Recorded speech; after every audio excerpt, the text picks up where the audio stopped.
You probably spend a lot of time writing every day, writing emails, writing memos, writing proposals, writing presentations, writing chat messages. And yet you also probably spend just as much time reading things that other folks have written. So given the importance of email, documents, and chat to our daily work, it is high time we learn the ins and outs of how to be effective written communicators. Joining me today is Davina Stanley. Davina is the founder of Clarity First program, which helps C-suite executives and their teams to better engage senior leaders and boards in complex ideas. Now, don't forget to hit that subscribe button. I share new episodes and other tips for managers every week. Now, here's my conversation with Davina. Thank you so much for joining me today, Davina. I am really excited to talk with you. I talk a lot about meetings. That's like one of my favorite topics. But sometimes I think maybe I don't talk enough or overlook the importance of written communication. So I'm glad that you're here, and we're going to talk through all the skills needed for effective written communications. So thanks for coming on. My pleasure, Mamie. Looking forward to talking with you. And you know what? When we're talking about meetings, I think so much of the prep work before the meeting, there's often a pre-paper or a deck or something. That often is what's required to set up a really great meeting. So maybe we can think about it like that too. So true. I mean, that's one of the key strategies I teach my clients is around giving people something to review and reflect on before the meeting so that when you come in, stuff has already been percolating. So this is actually a great place to start. What are some of the things that we just do wrong or we just don't think about? I mean, I never really thought about the way that I'm writing those materials. What are some of the things that we're just missing the boat on? The thing that's missed most is thinking about what you want to achieve with the communication before you start writing. People dive in and maybe they've got a template that they always use for an update, or maybe they just start and, they just hop straight in rather than thinking, what do I really need from this? What would be really helpful as an outcome from this pre-read for a meeting, from this presentation, from this report? What do we really strategically need to deliver? And that's where it gets really fun. When you start to say, well, am I really just updating my cohort or my leaders? Or, if I'm doing that, is it just about making sure they trust that everything's in good shape? Is that the outcome that I want? Or is it actually, when I think about it, it's actually that I need more resources, or I need them to think very differently about this project. They're thinking procedurally about what we're doing, about the normal change management process or something. And it's just, well, it's the next step. We always do it this way, rather than, why do we really need to do this way? Because that's going to change the way we actually behave. So when you start to think, what outcome do I want here strategically, it changes the way you communicate. Whereas what I think people often do is they dive in, they start writing or preparing their charts or whatever, and they get caught up in clarifying the message for themselves inside the communication. That beautiful feeling when you've written and then you go, oh, that's it. The light bulb goes on and it clicks. The problem is that once you get to that place, you need to junk everything you did before then and start again, right? Because up till then, you were writing for yourself. You're not writing for your audience. The same for speaking. Blah, blah, blah, blah, blah, blah. Oh, that's it. Whereas everyone else is just lost before that moment, aren't they? We often write to think, and that it is exactly what you're saying. It is our process of getting the ideas, giving them shape, putting words to the kind of big concepts that are floating around in our head. And I never really had thought about that until now. And what you just said, once you get to your oh, this is it, you have to get rid of everything ahead of it. That is a little anxiety producing to say, get rid of all of that. So wait, if that's really the case, and it sounds like even our process of writing has to be really different, because it's not a sit down, bang it out, turn it in kind of mentality that I think maybe some of us have been doing for many, many, many years. Yeah, just say more about that. I think the thing is to first, think strategically, absolutely first, about what is the outcome you want and spend some time doing that, because even though it feels harder because you're not writing the thing feels like you're doing something. To actually allow yourself what might feel like a luxury, but I think is actually a necessity. Let's imagine it's something simple. Let's imagine it's an email. Then you're just getting a pen out and getting a bit of scrap paper and saying, well, what outcome do I need when I email Mamie about this thing we're about to do? What do I need for her to know, think, or do? Is that an easy thing or a hard thing? Is she going to think that's straightforward, or is that complicated? You just get that sense before you begin. If it's a much bigger communication, then I've got a framework that I encourage people to use that talks about very specifically how do you analyze your audience and who really matters in the group, and really unpacking that and where is their head. So think about all of that first. And once that clicks, once you get the light bulb around that, then I think you're well placed to start preparing the communication, whatever it is.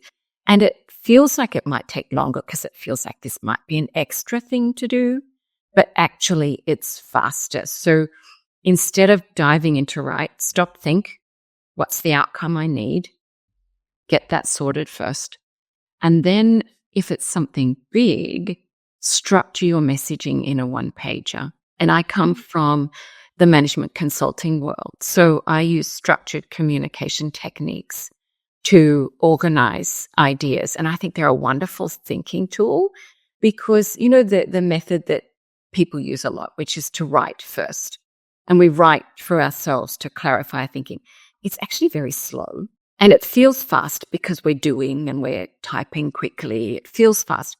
But actually, the time between starting to write and getting an outcome is longer, usually, than it should be. But we think about it as starting to write to sending the draft to our boss to review, or starting to write and maybe attending the meeting, as opposed to, or starting to write, sending the email. So changing the dynamic from thinking and then drafting in a really structured way, and using that structure as a thinking tool in itself to build onto that idea of what outcome I need and then how do I draft that. It's really powerful and really fast, and it means that you condense the time it takes to start to outcome rather than start to hit send, right? So to play that out a little bit more, if you imagine an email, I'll think of an example of a client that I worked with recently. He emailed me after we'd worked together and he said, oh my gosh, who knew? We spent an extra 15 minutes thinking about that email. I hit send and I sent it to Mary, and Mary came back within minutes and said, thanks, Dave.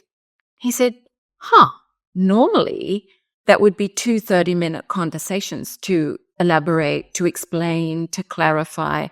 And then I'd persuade her. She just said, thanks, Dave, and it was done. That's incredibly impressive. And I think everyone wants to spend less time in meetings explaining things and building buy-in. And if you can do it in an email or a single document, that's powerful. Well, we want less meetings, right? So we can actually do things. And we want better meetings that are much more perhaps collaborative or exploratory, or, planning together or doing things together, rather than just, that document I sent you, okay, let me answer your question so you understand what I wrote. And that feels, I think people think that's normal. And leaders think it's normal too, that they need to spend their nights and weekends reworking their team's significant communication. They feel like they're playing triage all the time. And that's painful. I want to go back to something you said earlier because I want to make sure I understand. You talked about structured communications. Can you unpack that for us? So at the simplest level, what it means is that every communication should have a really short introduction, a single main message, and then a small number of supporting points. So In 30 seconds, you sort of get that idea. It's easy. But what's really interesting about it is when you understand the mechanics, if you like, around the structuring of a message, it becomes a little bit technical, but it becomes like a thinking machine that helps you work out what ideas go where. So that introduction is, imagine opening the email that you've just received from somebody, and the subject line was interesting enough to you to make you open it. And when you do open it, your head is coming from somewhere different into this place, or maybe somebody's presenting in a meeting. And so the very beginning, you just need a heartbeat to get your head into their world. So you begin with something that's known, something that they know about. You just remind them about a topic and perhaps explain why you're talking about it today. So really short. Often people have a big build, big ramble at the beginning. We don't do that. So really, really short. And then the idea is that you give the game away in that single main message. And it's 25 words or less, whether you're speaking it or writing it, doesn't matter. 25 words or less. And it encapsulates absolutely everything. So, it's a bit of an effort to summarize and synthesize everything in your communication, particularly when it's really technical. It's an engineering issue for some really complex technical thing, or it is something complex that's germane to your own discipline that the other people don't, are not in your area. You're a remuneration specialist and they're talent management. They're not remuneration, and it's all numbers and they don't do numbers. So you've got to really encapsulate it all in that message that makes sense. And then you back it up, and you'd have, 3 is the magic number, but 2 to 5 points. And we would organize those points one of 2 ways. The simple way is what I call a grouping. So it's like a list. You might imagine if I was saying to you, maybe the big idea is we should go camping this weekend. You live in Manhattan. I don't know if you like camping. You might be more of an urban person. You do like camping. Okay, there we go. So I know that you like camping. So I might be saying, hey, Mamie, next weekend there's going to be beautiful weather up in the Catskills. Let's go camping. And so that's my main thought. And then you say, great, how can we pull that off? And then underneath that, you've got a list of actions. That's the logical thing to include. Now, if you didn't like camping, and I knew that, then I would say, okay, well, here's why. Here's why we should do that. Let me persuade you. So I make some decisions about where the audience is up to. And then I think very carefully about how I organize that list if I'm grouping my ideas. Now, if I need to do 2 things at once, if I need to make a recommendation and I need to persuade you and also give you the action plan, let's use camping as the example again, the main message might be the same. Hey, Mamie, let's go camping at the Catskills this weekend. It's the best thing we should do this weekend. And Mamie's going, really? I'm not sure about that. I'd love to do something, but why camping, And so I might have a fairly neutral structure, but it's deductive, which is our other term. So we use logic and we combine it with synthesis, where we're connecting dots for people. It has 3 parts. First one says, well, we have a range of ways we could begin, but I'll use an options one. So, there are a number of things we could do this weekend. We could go camping. We could go to Broadway. We could go out and maybe we could go to the spa and have a lovely ladies' weekend. 3 things we could do. But you know what? I think camping's the best thing for us this weekend. And here's why. Let me explain why I think it's the best. Because the Catskills are stunning at this time of year, so I think we should go. Because I've got all the gear and I'm just going to make it really easy. It's going to be such an easy thing to do. And, I've got such a great group of campers who really want to do this. You've got to come. It's going to be so fun with such a great group of people. And so by the end of, understanding that we've got some options and understanding that this is really the best of those options, you might say, yeah, I see where you're coming from. Okay, all right. How are we going to make this happen? So then I'll say, okay, now that you're ready to hear my plan, I'll give you my plan. And, I'll pick you up at 5:00 on Friday morning or Saturday morning. We'll take my car for a few hours. We'll stop here and, get some breakfast at this place. And then we'll, spend the weekend reading books and talking and sitting by the campfire. A set of steps. So it's about a build where you persuade, and there are a number of ways you can do that. But I've just given, one within that structural frame. So the technicalities around it are useful to understand, because how do you know whether that is a convincing argument? How do you know if that main message is insightful and captures everything? How do you know whether it's the best way to persuade Mamie to come camping this weekend, or that the plan's complete, I love this very logical approach, and really putting the audience at the center to say what do they need to hear and in what order. That, it just makes a lot of sense. Does it just become more complex when you're writing an email to a group of people who might be coming from different places? Are there things that we need to do differently if we're writing to our entire team versus just a one-on-one message? I think it becomes a little more complicated in that you've got more people just to think about in that strategic thinking phase at the very beginning, but you're still going to be landing on a single message or outcome. And I think the question then really becomes, and this is something I think about a lot when working with my clients, is, okay, so you want to send this to 10 people, 100 people. Why? Why do you really need to send this to all of those people right now? Do you really need to do that? Or is it actually that this is for just 3 of them?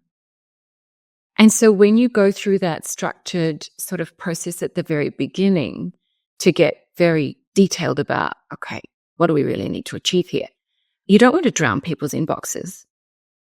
And I think a lot of the time when I do work with people, sometimes at the comedic end, it's, oh, I don't need a PowerPoint and I don't need a 3-hour meeting. Oh, I can just pick up the phone and have a conversation. I really know what I need to do here. I'm not going to work all of that out in the meeting. I'm just going to make a call. I mean, that's the extreme end.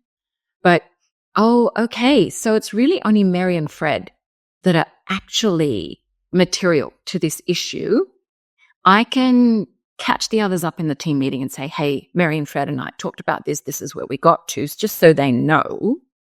And, across things, but they don't need to come through the whole gazillion messages on Slack. They just don't need that. So yes and no. I think the process is a little the same, but I think what often happens is we narrow down our audience just because we actually know what we want to achieve, rather than talking, emailing. Yeah.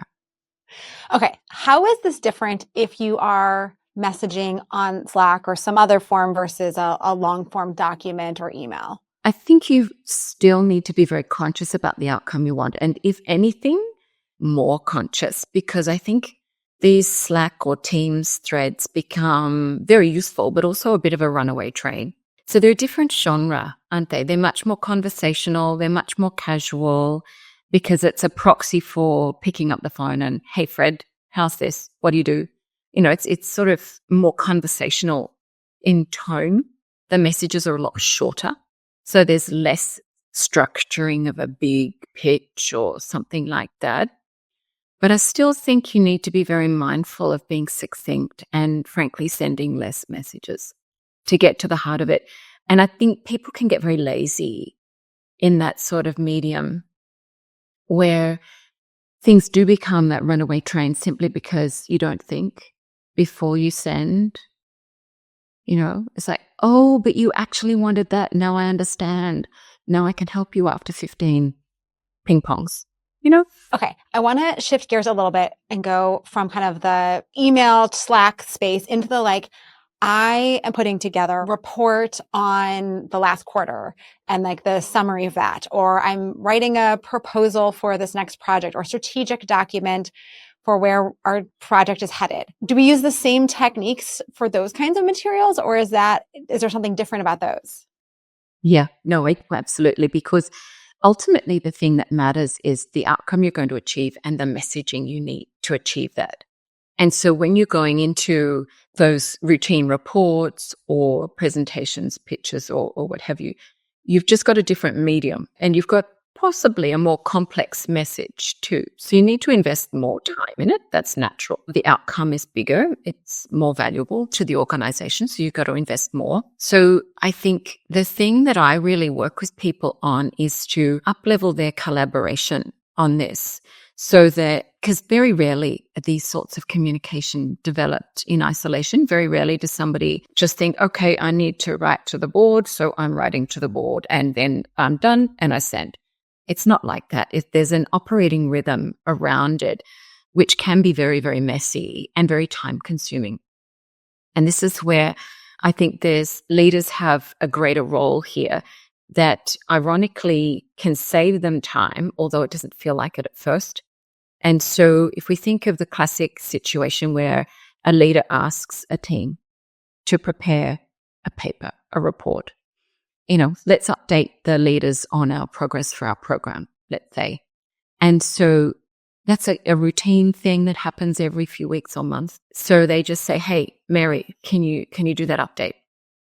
And Mary says, sure. What happens is Mary prepares it, sends it back to the leader for review. And the leader says, oh, there's a lot of good, really great stuff here, but it's not due just yet. Mary's been great. She's got it to me early.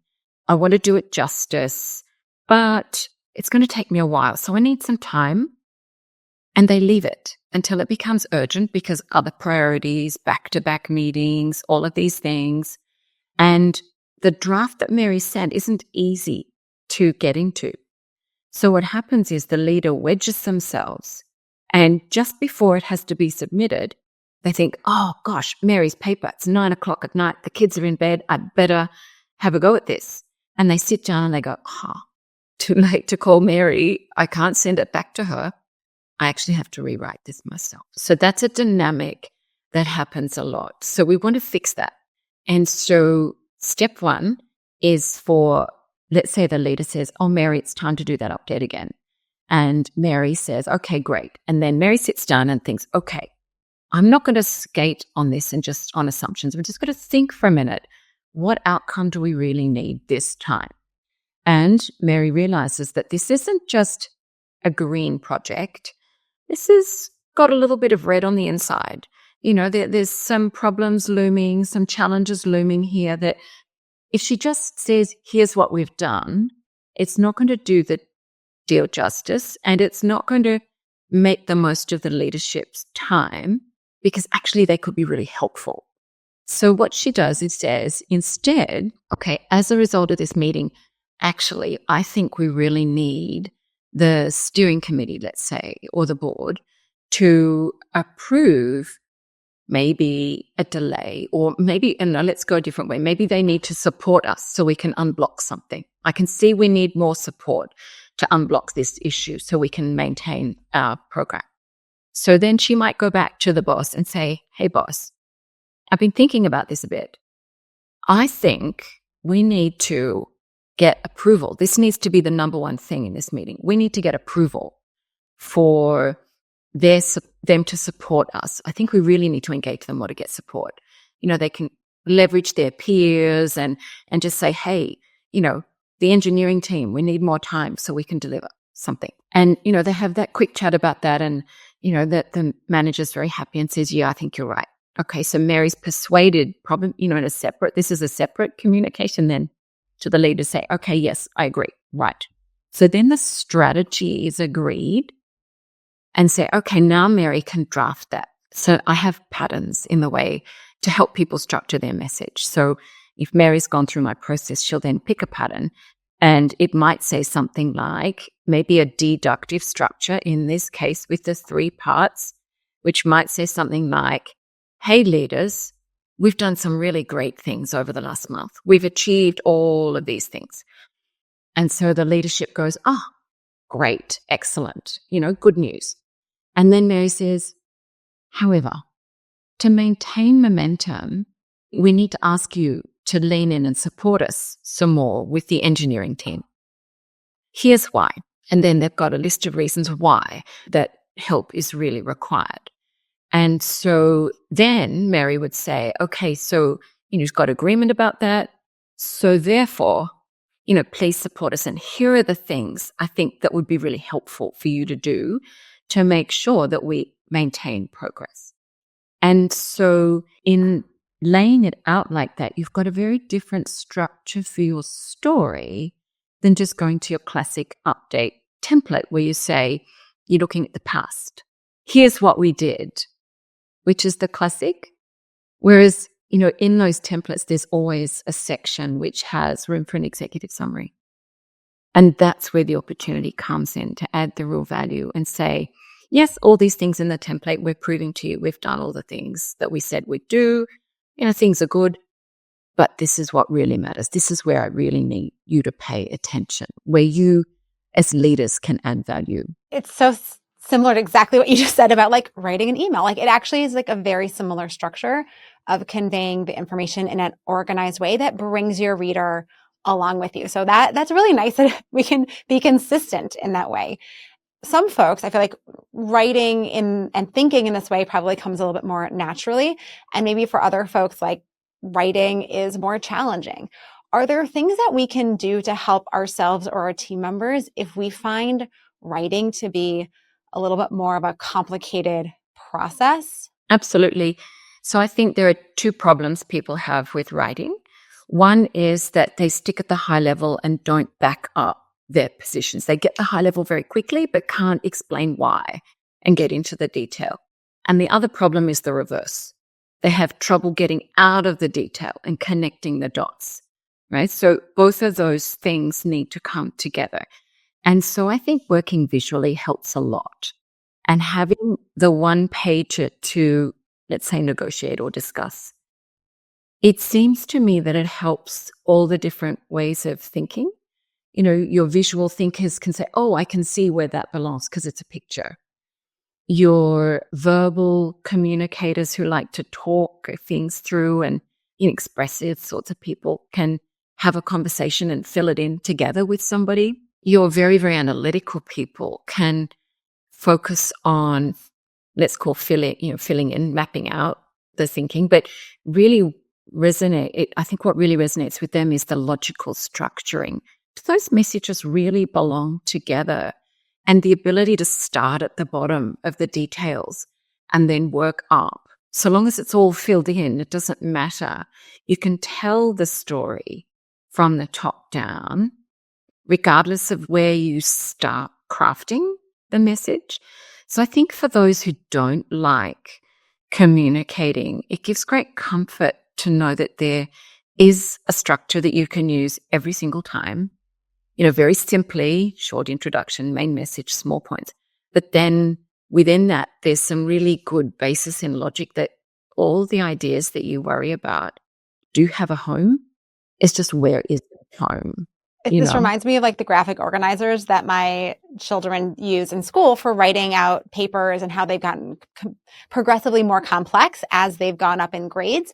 But that this kind of tool continues to be a useful framing. So I love this. But all right, we have to start to wrap up though. So can you talk about a great manager that you worked for and what made this person such a fabulous boss? Look, I really enjoyed working with a manager. And this is a very long time ago, like nearly 30 years ago even. But, I really remember him because what he was so good at doing, and it was the first time I'd ever seen this, was helping the team understand something conceptually and put it in a place. He would just get the whiteboard marker, go to the whiteboard and sketch out the landscape, if you like, that we were working in, which felt like a really complicated thing, but he could crystallize it so clearly. And by doing that, I thought he was a magician in his ability to do that. But it just helped us all go, oh, I see. I get it now. I get where you want us to go. And so now that we can see that, we can do it. And so I just think that was such a very helpful strategy. And of course, he was a great guy and he was very organic and easy to relate to. So they had all those good things. But that ability to crystallize visually a strategy and align us around it was really, really powerful. So important for all of us as managers to help our teams understand where we're headed. Love this. Okay. And where can people learn more about you, get a copy of your book and all that jazz? Wonderful. So my website is clarityfirstprogram.com. And I have 2 recent books that I'd love people to explore. One, if you're a leader, it's called Elevate, and it helps you set your team up to flourish in their communication. And then one is called Engage, and that is for your team when they're preparing papers or presentations. It gives them a compatible process so that you can work together and save a whole lot more time while you are preparing those complicated papers and presentations. Where can we find those books? On your website, on Amazon, anywhere else? Come to my website for sure. You can learn more about them, but they're both on Amazon, absolutely. Fabulous. Well, thank you so much, Davina. Really a pleasure to talk with you. And I am thinking about how this is going to completely change how I prepare for meetings and write documents and write emails and all of those good things. Wonderful. No, it's been great speaking to you.